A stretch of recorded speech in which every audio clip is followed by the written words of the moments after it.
Pod Apostle. Help us build the kingdom. Like, share, and subscribe. I think one of the most comforting truths that the gospel contains is that God did not visit his people to punish his people. God visited his people to save his people. But at the same time, I shouldn't say but, the whole message is go and sin no more. You know, he came to transform us, to elevate us, to lift us out of sin into a life of purity. So this woman, you know, she is condemned, and who was the one person on the scene there that could have thrown that first stone? And he was the one that didn't.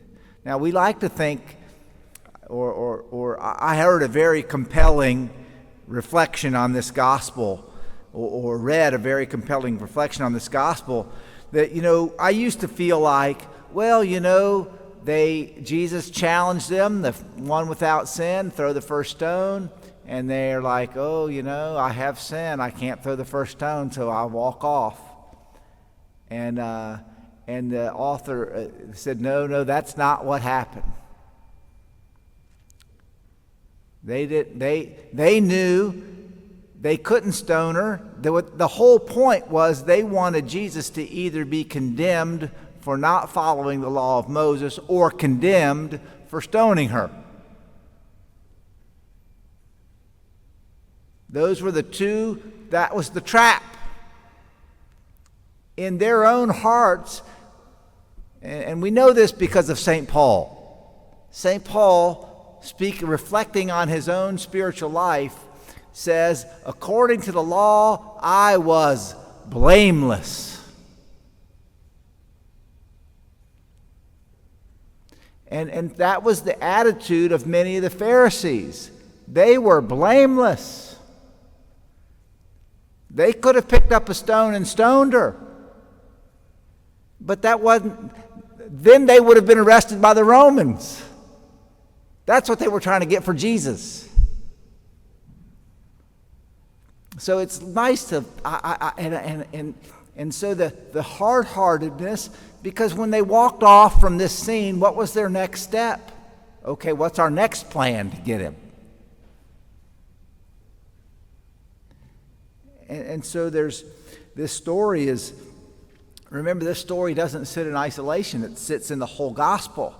And so we see that they're continuing their traps and lies, and because they've already condemned Jesus in their minds, they're just trying to come up with the proper mechanism to get him.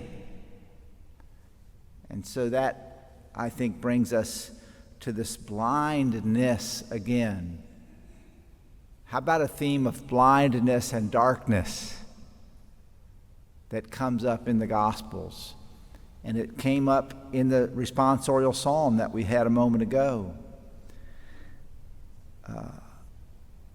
He guides me in right paths for his name's sake, even though I walk in the dark valley.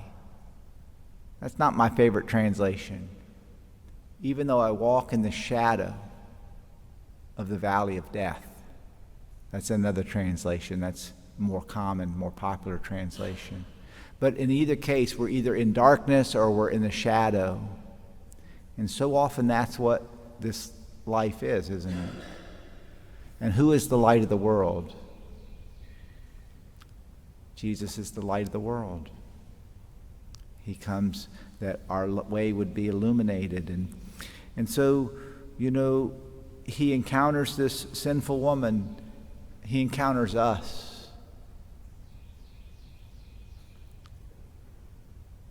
He pardons her. He pardons us. He says to her, go and sin no more. He says to us, go and sin no more.